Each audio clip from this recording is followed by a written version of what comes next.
당신은 빚에 대해서 좋게 생각하시나요? 안 좋게 생각하시나요? 저는 빚이라는 어감이 매우 부정적으로 느껴집니다. 왜냐면 우리가 학교에서 또는 전통적인 교육에서는 이 빚을 부정적이라고 배우니까요. 빚은 대부분의 사람들에게 금기시되는 것입니다. 소위 재정적인 전문가라고 불리는 많은 사람들은 반드시 빚 없이 살라고 말합니다. 어떤 사람들은 신용카드를 잘라버리라고 말합니다. 어떤 사람들에게는 좋은 조언이죠. 자신의 소비를 통제할 수 없다면 반드시 신용카드를 잘라버려야 합니다.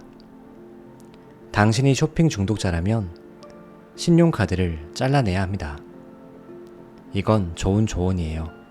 빚에 관한 또 다른 사실은 좋은 빚과 나쁜 빚이 있다는 것입니다. 오늘 다룰 내용이 바로 좋은 빚과 나쁜 빚에 대한 내용입니다. 저는 학자금 대출을 나쁜 빚으로 분류합니다. 최악의 빚 유형입니다. 만약 제가 사업가로서 빚 때문에 힘들어진다면 저는 파산을 선언해서 빚을 해결할 수 있습니다. 하지만 학자금 대출은 그렇게 하지 못합니다. 평생 목에 걸고 다녀야 합니다. 따라서 당신이 학생이고 학교를 100% 졸업하겠다는 보장 없이는 학자금 대출을 받아서는 안 됩니다. 얼마나 많은 학생들이 학교를 중퇴하는지 아시나요? 학자금 대출의 문제는 본인이 무엇을 공부할 것인지 알아야 한다는 것입니다. 전 2명의 친구가 있는데요. 둘 다 의사입니다. 그리고 그들은 50만 달러의 학자금 빚을 안고 졸업을 했습니다. 하지만 그들은 5년 안에 빚을 모두 갚았습니다. 왜냐하면 그들은 의사이니까요. 그들은 고임금 직업을 가졌으니까요. 그들은 가정을 꾸리는 것을 미뤘고요.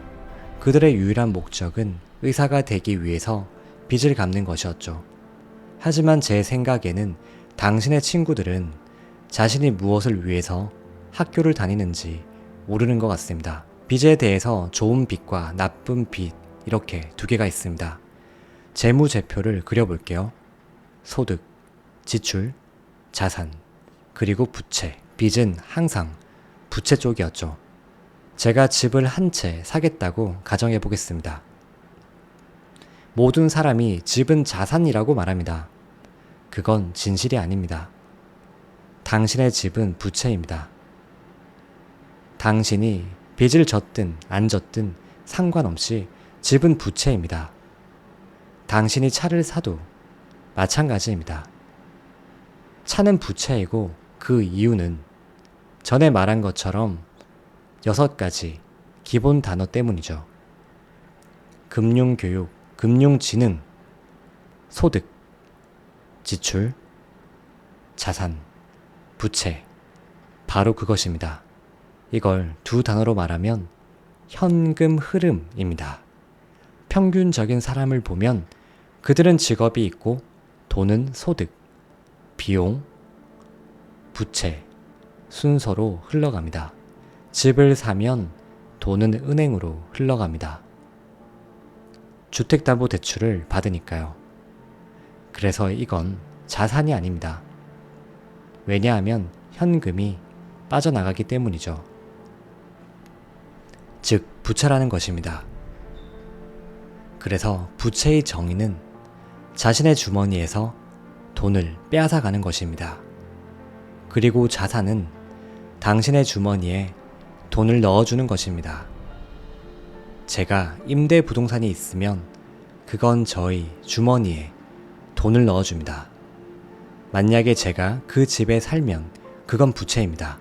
왜냐하면 제가 그 집에 대한 빚은 없더라도 세금, 감가상각비, 수리비, 유지비, 보험료 등을 내야 하기 때문이죠. 제가 집을 임대에 내놓을 때 좋은 거예요. 집을 사면 리모델링을 해놓고 그 집은 매달 제게 돈을 줍니다. 그래서 저는 25살 때 부동산을 시작했습니다. 방 하나 있는 작은 아파트를 샀죠. 그 집은 제 주머니에 매달 $25를 넣어주었습니다. 그게 시작이었습니다. 이건 좋은 빚이에요. 빚을 갚고 난 후에도 제 주머니에 $25를 넣어주니까요. 결과적으로 저는 이 작은 집으로 돈을 벌었던 것입니다.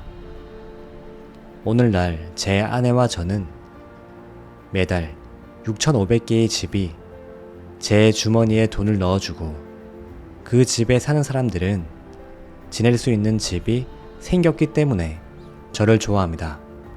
그런데 이 모든 것이 빚에서 나온 것입니다. 자금이 모두 빚에서 나온 것이죠. 즉 이건 좋은 빚이라는 것입니다. 좋은 빚인지 아닌지는 이 두 단어로 판단합니다. 현금 흐름. 대부분 사람들이 빚을 가진 경우는 학자금 대출입니다.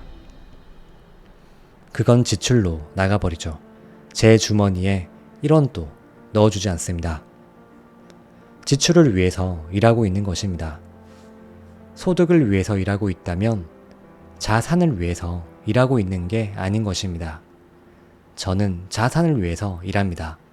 일단 거래를 성사시키고 매년 자산에 더욱더 많은 돈을 투자합니다. 대출로 돈을 빌려서 자산에 넣으면 소득으로 이어집니다. 그러면 그 빚은 내 주머니에 돈을 넣어주는 것이죠. 나쁜 빚은 내 주머니에서 돈을 빼가는 것입니다. 문제는 당신이 만약에 빚을 이용할 거라면 단순히 집을 사버리는 사람보다도 훨씬 더 똑똑해야 합니다. 당신은 매우 똑똑해야 합니다. 그게 제가 25살 때 부동산 수업을 들은 이유이고요. 지금까지 부동산 수업을 그만둔 적이 없습니다. 당신이 그냥 집 한 채를 사면 그건 잘못된 일입니다. 그건 그저 빚으로만 남는 것입니다. 만약에 세입자가 집을 떠난다면 자산은 빠르게 빚이 되고 현금 흐름은 없어집니다. 돈이 제 주머니에서 빠져나가는 것이죠. 부동산인지 자동차인지 학자금 대출인지는 중요하지 않습니다. 중요한 것은 현금 흐름입니다. 그래서 좋은 빚이란 자산을 위해서 빌린 빚이고 자산은 내 주머니에 돈을 가져다 주는 것이죠. 제가 차 한 대가 있고 차를 담보로 돈을 빌리고 택시 운전사가 저한테 차를 빌려서 제 주머니에 돈이 들어온다면 그건 자산인 것입니다. 제 아내와 저는 보트 한 채를 가지고 있습니다. 대부분 보트는 돈을 잃기만 하지만 우리가 가진 보트는 돈을 만들어줍니다. 왜냐하면 그건 전세용이기 때문이죠. 사람들이 저희 보트를 항상 빌리거든요. 그래서 그게 보트인지 학자금 대출인지 집인지 차인지는 중요하지 않습니다. 중요한 것은 이 두 단어, 현금 흐름, 바로 이것입니다. 보통 회계 수업을 들을 때 이런 얘기를 들어본 적이 없을 거예요. 중요한 사실은 집이든 차든 학자금 대출이든 상관없이 현금 흐름이 어디서 나오는지가 관건입니다. 현금이 당신의 소득, 즉 당신의 주머니로 들어간다면 그건 자산이고 좋은 빚입니다. 하지만 당신의 주머니에서 돈이 빠져나간다면 그건 나쁜 빚입니다. 빚에는 좋은 빚과 나쁜 빚이 있다는 것이죠. 당신이 직원이든 기업가든 성공하고 싶다면 당신의 현금 흐름, 방향을 통제해야 합니다.